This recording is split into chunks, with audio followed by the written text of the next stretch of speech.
नमस्ते विद्यार्थियों, मैं भगवान सिंह अजमेरू क्लासेज के ऑनलाइन यूट्यूब चैनल में आपका हार्दिक स्वागत करता हूं। विद्यार्थियों, इस वीडियो को पूरा देखें और अपने साथियों में ज़रा शेयर करें ताकि उनको फ़ायदा हो सके और इस चैनल को सब्सक्राइब करें। आपके इस वीडियो में और इससे पहले जो भी मैंने वीडियो आपके लिए डाले हैं तो उन सब में आपके एग्ज़ाम के लेवल के हिसाब से क्वेश्चंस हैं। हर एग्ज़ाम के हिसाब से उसमें क्वेश्चन दे रखे हैं, इसलिए आप इन वीडियो को पूरा देखें। तो विद्यार्थियों, करंट अफेयर्स पर चर्चा करते हैं, जिसमें मुख्य रूप से 3 पॉइंट्स आपके। पहला जो पॉइंट आपके दे रखा है वो है भारतीय नौसेना में स्वदेश निर्मित उन्नत टॉरपीडो विध्वंसक प्रणाली मारीच को शामिल किया गया है, उसके बारे में बात करेंगे। और दूसरा जो पॉइंट है वो है संयुक्त राष्ट्र के हथियार प्रतिबंधों को फिर से लागू करने के प्रयासों का ईरान ने जो विरोध किया है उसके बारे में बात करेंगे। और तीसरा जो पॉइंट है वो है संयुक्त राज्य अमेरिका की पार्लियामेंट कांग्रेस जिसको बोलें, तो कांग्रेस में राष्ट्रीय रक्षा प्राधिकरण कानून के लिए विधेयक पेश किया गया है, उसके बारे में बात करेंगे। तो आप पहला क्वेश्चन देखिए। पहला क्वेश्चन आपके, भारत ने चीन के साथ लगती सीमा पर कहाँ युद्धाभ्यास किया है? तो राइट आंसर है लद्दाख। विद्यार्थियों, आपको मालूम है चीन के साथ वर्तमान में चीन का जो है भारत के साथ टकराव चल रहा है, या यूँ कहें कि चीन ने जो लद्दाख क्षेत्र में घुसपैठ की है तो उसके कारण भारत का चीन के साथ टकराव चल रहा है और चीन के द्वारा सीमा पर जो है सैन्य जमावड़ा किया जा रहा है। तो इसीलिए भारत ने भी चीन के साथ लगती सीमा पर यानी लद्दाख में जो है युद्धाभ्यास किया है, जिससे कि चीन को जो है चेताया जा सके। तो क्वेश्चन महत्वपूर्ण है। अगला क्वेश्चन देखिए आप, चीन में भारत के राजदूत कौन है? तो राइट आंसर है विक्रम मिस्त्री। विद्यार्थियों, मैंने आपको पहले भी बताया था कि राजदूतों के बारे में भी आपसे क्वेश्चन पूछे जाते हैं।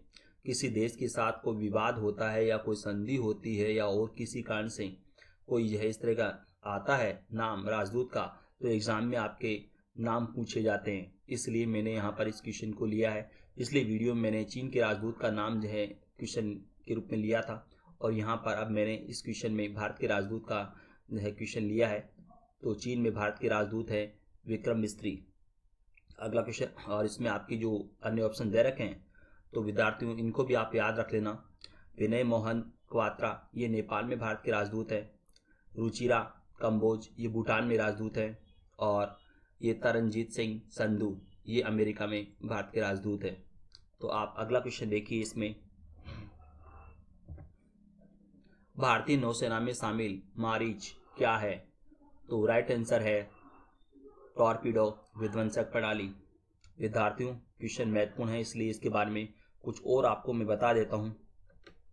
भारतीय नौसेना ने स्वदेश निर्मित उन्नत टॉरपीडो विध्वंसक प्रणाली मारीच को अपने बेड़े में शामिल कर लिया है, जो अग्रिम मोर्चे के सभी युद्धपोतों से दागी जा सकती है। यह प्रणाली किसी भी टॉरपीडो हमले को विफल करने में नौसेना की मदद करेगी। मारीच प्रणाली को भारतीय रक्षा अनुसंधान एवं विकास संगठन ने बनाया है, और मारीच प्रणाली हमलावर टॉरपीडो का पता लगाने, उसे भ्रमित करने और नष्ट करने में सक्षम है।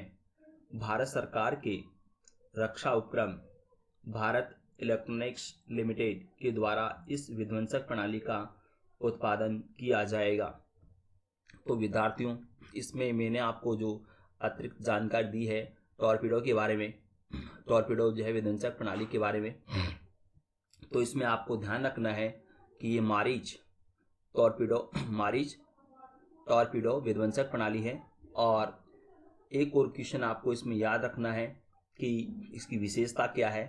तो इसकी विशेषता है कि ये टॉरपीडो का पता लगाने में सक्षम है, उसे भ्रमित करने में भी सक्षम है और उसे नष्ट करने में भी सक्षम है। मारीच प्रणाली टॉरपीडो को नष्ट करने में सक्षम है, उसे भ्रमित करने में सक्षम है और उसका पता लगाने में भी सक्षम है।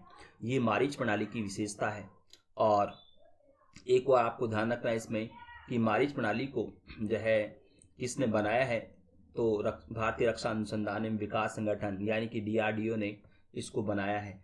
और अब इसका जो निर्माण कार्य जो किया जाएगा, यानी उत्पादन कार्य जो किया जाएगा, वो भारत इलेक्ट्रॉनिक्स लिमिटेड के द्वारा किया जाएगा। तो ये भी आपको क्वेश्चन ध्यान रखना है। और अगला क्वेश्चन देखिए आप, माजिद रवांची कौन है? संयुक्त राष्ट्र, तो राइट आंसर है संयुक्त राष्ट्र संघ में ईरान के राजदूत। विद्यार्थियों, क्वेश्चन बहुत महत्वपूर्ण है, क्योंकि संयुक्त राष्ट्र संघ में ईरान के राजदूत माजिद रवांची ने कहा है कि संयुक्त राष्ट्र के हथियार प्रतिबंधों को फिर से लागू करने से ईरान और अन्य बड़ी शक्तियों के बीच 2015 में हुआ परमाणु समझौता समाप्त हो जाएगा और ईरान अपनी सभी प्रतिबद्धताओं से मुक्त हो जाएगा। क्योंकि ईरान पर हथियार प्रतिबंध जो है लागू हैं, 2015 से हथियार प्रतिबंध लागू हैं और हथियार प्रतिबंधों को जो है की समयावधि अब समाप्त होने वाली है। इसीलिए इसने जो है यानी माजिद रवांची ने कहा है कि ये संयुक्त राष्ट्र के हथियार प्रतिबंधों को अगर फिर से लागू किया जाता है तो ईरान, जिसका कि अन्य बड़ी शक्तियों के साथ, विश्व की अन्य बड़ी शक्तियों के साथ 2015 में समझौता हुआ था, तो परमाणु समझौता हुआ था, तो वो परमाणु समझौता जो है अब कोई मायने नहीं रखेगा और ईरान अपनी सभी जो है प्रतिबद्धताओं से जो है मुक्त हो जाएगा। और इसके अलावा उन्होंने कहा है, ईरान यानी कि माजिद रवांची ने कहा है कि ईरान पर से जो है हथियार प्रतिबंधों को हटाना परमाणु समझौते को समर्थन देने वाले 2015 के संयुक्त राष्ट्र सुरक्षा परिषद के प्रस्ताव का हिस्सा है। तो ध्यान रखिएगा, इनका ये कहना है कि ईरान पर से जो हथियार प्रतिबंधों को हटाना परमाणु समझौते को समर्थन देने वाले 2015 के संयुक्त राष्ट्र सुरक्षा परिषद के प्रस्ताव का हिस्सा है। यानी कि 2015 में जो ईरान के साथ समझौता किया गया था, क्योंकि ईरान के द्वारा परमाणु हथियार बनाए जाने का जो आरोप लगाया गया था ईरान पर, तो ईरान को परमाणु हथियार बनाने से रोकने के लिए ही उस पर जो है ये प्रतिबंध लगाए गए थे, हथियार प्रतिबंध लगाए गए थे। तो अब उसने कहा है कि ये प्रतिबंध जो कि अभी अक्टूबर 2020 में ये प्रतिबंध पूरे होने हैं, तो अब फिर से जो है लागू ना करें, ये जो है इसने कहा है। और माजिद रवांची ने ऐसा इसलिए कहा है क्योंकि अमेरिकी विदेश मंत्री माइक पोम्पियो ने अभी हाल ही में बयान दिया है कि अगर सुरक्षा परिषद ईरान पर हथियार प्रतिबंधों को अनिश्चित काल के लिए बढ़ाने के प्रस्ताव को स्वीकार नहीं करती है तो इन प्रतिबंधों को फिर से लागू कर दिया जाएगा। तो इसका विरोध किया है माजिद रवांची ने। तो विद्यार्थियों, क्वेश्चन महत्वपूर्ण है, ध्यान रखिएगा। इसमें आपको जो अतिरिक्त जानकारी के तौर पर याद रखना है कि परमाणु जो समझौता ईरान के साथ किया गया था विश्व की बड़ी शक्तियों के द्वारा, तो उसकी समयावधि पूरी होनी है अक्टूबर 2020 में। और इस समझौते के तहत ईरान पर हथियार प्रतिबंध लागू हैं और अब इनको फिर से लागू न किया जाए, इसके लिए माजिद रवांची ने आगाह किया है विश्व समुदाय को। तो आप अगला क्वेश्चन देखिए, इंडियन ऑयल कॉरपोरेशन ने कहां से ई वाहनों के लिए चार्ज बैटरी की अदला बदली की पायलट परियोजना शुरू की है? तो राइट आंसर है चंडीगढ़।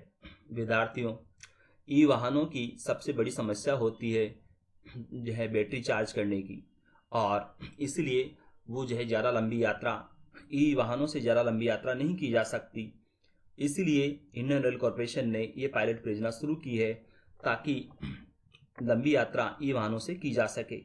और इन्होंने जो है ये पायलट परियोजना शुरू की है, तो उसमें इन्होंने बताया है कि इंडियन ऑयल के स्टेशन से जो है बैटरी लेकर, यानी कि चार्ज बैटरी लेकर जो है वाहन से आगे यात्रा की जा सकती है। यानी कि जो बैटरी वाहन में जो लगी हुई है वो जो है स्टेशन पर दे दी जाएगी और उसके बदले में चार्ज बैटरी जो है ले ली जाएगी, और इस तरह से जो है यात्री अपनी यात्रा आगे जो है जारी रख सकते हैं। तो उनको जो है इससे कोई जो है दिक्कत नहीं हो पाएगी। तो ये पायलट परियोजना इन्होंने शुरू की है। तो अगला क्वेश्चन देखिए आप, 15वें वित्त आयोग के अध्यक्ष कौन है? तो राइट आंसर है एन.के. सिंह। विद्यार्थियों, इनका क्वेश्चन मैंने इसलिए लिया है क्योंकि 15वें वित्त आयोग के अध्यक्ष एन.के. सिंह ने सरकार को सुझाव दिया है कि सरकार को इस समय राजकोषीय सुदृढ़ीकरण अथवा बढ़ते सार्वजनिक ऋण के बारे में नहीं सोचना चाहिए। इस समय सरकार को अर्थव्यवस्था के जल्द से जल्द पुनरुत्थान के तौर तरीकों पर ध्यान देना चाहिए, जिससे कि अर्थव्यवस्था फिर से पटरी पर लौट आए। तो ये सुझाव इन्होंने दिया है। और तो ये 15वें वित्त आयोग के अध्यक्ष हैं और 14वें वित्त आयोग के अध्यक्ष थे वाई.वी. रेड्डी, जो आपके इसमें ऑप्शन में दे रखा है। तो आप अगला क्वेश्चन देखिए। अमेरिकी राष्ट्रपति डोनाल्ड ट्रंप ने किस भारतीय अमेरिकी को district of Columbia court of appeals में एसोसिएट जज के पद पर नियुक्त करने की घोषणा की है? तो राइट आंसर है विजय शंकर। विद्यार्थियों, इन्होंने घोषणा तो कर दी है, परंतु नियुक्ति के लिए जो है परमिशन मिलना जरूरी है सेनेट से। अमेरिकी जो है पार्लियामेंट, जिसका नाम कांग्रेस है, उसके एक सदन का नाम है सेनेट। तो सेनेट से जो है वो परमिशन मिलना जरूरी है। तो वो अगर परमिशन मिल जाएगी, यानी कि इनके नाम का प्रस्ताव पारित हो जाएगा, तो फिर इनको ये नियुक्ति दे दी जाएगी। तो आप अगला क्वेश्चन देखिए। अमेरिकी राष्ट्रीय रक्षा प्राधिकरण कानून में गुआम में किन देशों के लिए लड़ाकू विमान प्रशिक्षण टुकड़ी स्थापित करने का प्रस्ताव दिया गया है? तो राइट आंसर है जापान, भारत और ऑस्ट्रेलिया। इन 3 देशों के लिए। विद्यार्थियों, क्वेश्चन ज़्यादा महत्वपूर्ण है, इसलिए थोड़ा सा मैं आपको इसके बारे में जानकारी और दे देता हूँ। अमेरिकी राष्ट्रीय रक्षा प्राधिकरण कानून बनाने के लिए विधेयक कांग्रेस में पेश किया गया है। जैसा कि मैंने आपको अभी पिछले क्वेश्चन में बताया था कि अमेरिकी पार्लियामेंट का नाम कांग्रेस है, और तो ये राष्ट्रीय रक्षा प्राधिकरण कानून बनाने के लिए विधेयक कांग्रेस में पेश किया गया है सरकार के द्वारा। और वो इसलिए क्योंकि चीन के साथ इस समय जो है अमेरिका का भी टकराव चल रहा है। तो चीन के आक्रामक रवैये को ध्यान में रखते हुए राष्ट्रीय रक्षा प्राधिकरण कानून में जो है गुआम में भारत, जापान, ऑस्ट्रेलिया के लिए लड़ाकू विमान प्रशिक्षण टुकड़ी स्थापित करने का प्रस्ताव शामिल है। यानी कि ये जो विधेयक पेश किया गया है, जिसका नाम राष्ट्रीय रक्षा प्राधिकरण कानून, तो ये जो विधेयक पेश किया गया है, इस विधेयक में गुआम में भारत, जापान, ऑस्ट्रेलिया के लिए लड़ाकू विमान प्रशिक्षण टुकड़ी स्थापित करने का प्रस्ताव शामिल है इस कानून में। और विद्यार्थियों, आपको मालूम होना चाहिए 6 महीने पहले अमेरिकी रक्षा मंत्री मार्क एस्पर और सिंगापुर के रक्षा मंत्री, जिनका नाम है हंग एंग हेन,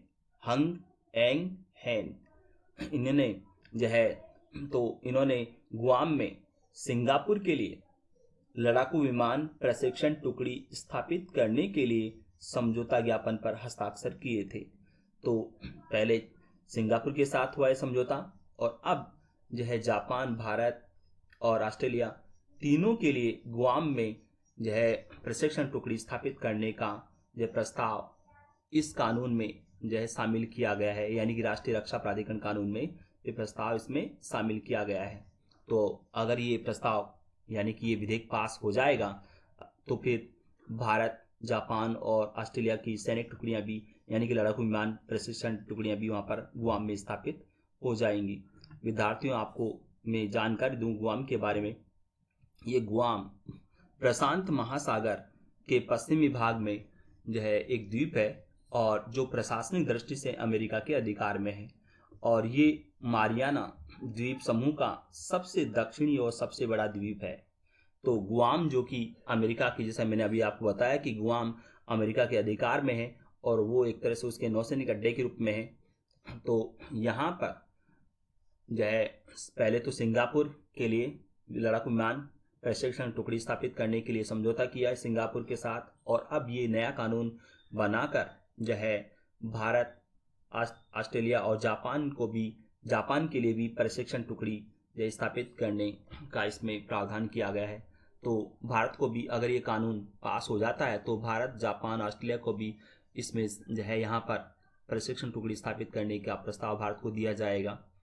तो इससे भारत की भी यहाँ प्रशांत महासागर में जो है सैनिक शक्ति बढ़ेगी और चीन पर भी कंट्रोल किया जा सकेगा, क्योंकि चीन जो है प्रशांत महासागर में और प्रशांत महासागर के अलावा हिंद महासागर में भी वो जो अपना प्रभाव बढ़ाता जा रहा है। इसीलिए भारत के लिए भी ये एक जो है महत्वपूर्ण समझौता होगा ईरान इसके अमेरिका के साथ। तो विद्यार्थियों, क्वेश्चन महत्वपूर्ण है, ध्यान रखिएगा। गुआम क्या है तो मैंने आपको बता दिया इसके बारे में, और इस कानून में क्या प्रावधान है वो मैंने आपको बता दिया है। तो आप अगला क्वेश्चन देखिए। विख्यात लेखक और पत्रकार निमाई भट्टाचार्य का निधन हो गया। वे किस भाषा के लेखक थे? तो राइट आंसर है बांग्ला। विद्यार्थियों, इनका जन्म वर्तमान बांग्लादेश के जिले जिसका नाम है मगुरू, वहाँ पर इनका जन्म हुआ था। और इन्होंने 150 से अधिक पुस्तकें लिखी हैं, जिनमें जो फेमस है इनकी पुस्तकें उनके नाम मैं बता देता हूँ। इनकी फेमस पुस्तकों में नाम है एक मेम साहब, एक पुस्तक का नाम है डिप्लोमेट, एक का नाम है मिनी बस, एक का नाम है इनकलाब और एक का नाम है ईमोन कल्याण। तो इनकी ये फेमस जो है बुक्स हैं, नाम आप याद रखिएगा। और इनकी जो पुस्तक मेम साहब, उस पर तो विद्यार्थियों आपको मालूम होना चाहिए फिल्म भी बन चुकी है, जो कि बहुत अधिक सफल रही थी फिल्म। तो आप अगला क्वेश्चन देखिए। दुनिया की नंबर 1 स्क्वैश खिलाड़ी रनीम अल वेलेली ने खेल से संन्यास लेने की घोषणा की है। वह किस देश से संबंधित हैं? तो राइट आंसर है मिस्र। विद्यार्थियों, आपको मालूम होना चाहिए मिस्र अफ्रीका महाद्वीप का देश है, परंतु मिस्र अपने आप को अरब कंट्री के रूप में ही कहता है, यानी कि अरब देश मानता है। वैसे आप जानते हो आज अरब कंट्रीज कौन कौन से हैं? तो सऊदी अरब, इराक, ईरान, संयुक्त अरब अमीरात, ओमान, आपके सीरिया, लेबनान, ये देश अरब कंट्रीज हैं। और तो मिस्र जो है अफ्रीका महाद्वीप का देश है, परंतु वह अपने आप को अरब कंट्रीज के रूप में ही जो है शामिल करता है या बोलता है। तो यहाँ की ये खिलाड़ी रनीम अलवेलेली, इसने जो है ये संन्यास लेने की घोषणा की है। विद्यार्थियों, ये रनीम अलवेलेली किसी भी खेल में नंबर 1 तक पहुंचने वाली पहली अरब महिला रही है। और जैसा कि मैंने आपको बता दिया मिस्र के बारे में, और उसने यानी कि इस जो है रनीम अलवेलेली ने 2015 में शीर्ष रैंकिंग हासिल की थी। और मिस्र की ही एक स्क्वैश खिलाड़ी जिसका नाम है नूरान गोहर, अब अगले सप्ताह वो नंबर 1 खिलाड़ी बन जाएगी, क्योंकि इस वेलेली ने संन्यास की घोषणा कर दी है। तो नंबर 2 पर जो आती है वो भी मिस्र की ही खिलाड़ी है, स्क्वैश खिलाड़ी नूरान गोहर। तो वो नंबर 1 पर पहुंच जाएगी अगले सप्ताह। और तो आपको ध्यान रखना है रनीम अलवेलेली मिस्र की जो है स्क्वैश खिलाड़ी हैं। और अगला क्वेश्चन देखिए आप इसमें। इंग्लैंड की पूर्व कप्तान क्लेयर कॉनोर क्रिकेट के नियमों के संरक्षक मेरिलबॉर्न क्रिकेट क्लब की पहली महिला अध्यक्ष बनेगी। वह इस पद को कब संभालेगी? तो राइट आंसर है 1 अक्टूबर 2021 को। विद्यार्थियों, मैं आपको जानकारी दूं, ये जो आपके क्वेश्चन में लिखा हुआ है कि क्रिकेट के नियमों के संरक्षक मेरिलबॉर्न क्रिकेट क्लब, तो इसका जो है वर्तमान में जो अध्यक्ष है वो जो है श्रीलंका के खिलाड़ी संगकारा हैं। और ये जो है संगकारा का कार्यकाल पूरा होगा तब 1 अक्टूबर 2021 को ये इंग्लैंड की जो पूर्व कप्तान क्लेयर कॉनोर ये इस पद को संभालेगी। तो इस पद को संभालने वाली वो पहली महिला अध्यक्ष होगी। तो आप अगला क्वेश्चन देखिए। डोपिंग के आरोप आरोपों से मुक्त संचिता चानू को अर्जुन पुरस्कार दिया जाएगा। वह किस खेल से संबंधित है? तो राइट आंसर है भारोत्तोलन। तो विद्यार्थियों, इनके बारे में भी मैं आपको बता दूं क्योंकि क्वेश्चन ज्यादा महत्वपूर्ण है। राष्ट्रमंडल खेलों की 2 बार की स्वर्ण पदक विजेता भारोत्तोलक संजीता चानू को प्रतिष्ठित अर्जुन पुरस्कार दिया जाएगा, जो कि 2018 से रुका हुआ था। और अर्जुन पुरस्कार के लिए 2017 में अनदेखी के बाद, यानी कि इनका चयन नहीं किया गया था अर्जुन पुरस्कार के लिए 2017 में, तो इस अनदेखी के बाद संजीता चानू ने दिल्ली हाईकोर्ट में याचिका दायर करके इस प्रतिष्ठित पुरस्कार की सूची से उनके नाम की अनदेखी के फैसले को चुनौती दी थी। और 2018 में दिल्ली हाईकोर्ट ने चयन समिति को संजीता चानू के नाम पर विचार करने को कहा था और अपने फैसले को सीलबंद लिफाफे में रखने को कहा था। और इसके अलावा एक और बात जो है वो आपको मैं बताऊं इसमें कि इस फैसले जो सीलबंद लिफाफे में जो रखा गया फैसला है इसका दिल्ली हाईकोर्ट का, तो जिसे संजीता चानू के डोपिंग के आरोपों से मुक्त होने की स्थिति में ही खोला जाना था। यानी कि हाईकोर्ट ने फैसला दिया था और कहा था कि अगर संजीता चानू पर जो डोपिंग के आरोप लगे हुए हैं, अगर वो आरोपों से मुक्त हो जाती है, यानी कि उसको आरोपों से मुक्त कर दिया जाता है, तो ही यह हाईकोर्ट के फैसले को जानने के लिए लिफाफे को खोला जाए। तो अब क्योंकि जैसा कि अभी मैंने आपको कहा कि इन्होंने 2017 में याचिका दायर की थी दिल्ली हाईकोर्ट में, परंतु उस समय इन पर डोपिंग के आरोप लगे हुए थे और इसलिए 2018 में जब फैसला दिया हाईकोर्ट ने, तो उन्होंने अपने फैसले को बंद लिफाफे में सीलबंद लिफाफे में रखवाया था और कहा था कि इस लिफाफे को तभी खोला जाए जब संजीता चानू को डोपिंग के आरोपों से अगर मुक्त कर दिया जाता है तो खोला जाए। तो अब क्योंकि अंतर्राष्ट्रीय भारोत्तोलन महासंघ ने संजीता चानू को सभी 2 डोपिंग के आरोपों से मुक्त कर दिया है, इसलिए उसे अर्जुन पुरस्कार दिया जाएगा। तो विद्यार्थियों क्वेश्चन बहुत महत्वपूर्ण है, तो आपको ध्यान रखना है इसमें जो भी मैंने अतिरिक्त जानकारी दी है। एक तो ये कि संजीता चानू किस खेल से संबंधित है, तो भारोत्तोलन, और इसका विवाद का जो आपको ध्यान रखना है कि इन पर डोपिंग के आरोप थे जिनसे भी अब इनको मुक्त कर दिया गया है अंतर्राष्ट्रीय भारोत्तोलन महासंघ के द्वारा। और अगला क्वेश्चन देखिए आप इसमें, 29 जून को कौन सा दिवस मनाया जाता है? तो राइट आंसर है संयुक्त राष्ट्र सूक्ष्म लघु मध्यम उद्यम दिवस। तो विद्यार्थियों, ये वीडियो आपको कैसा लगा इसे लाइक करें, इस चैनल को सब्सक्राइब करें। धन्यवाद।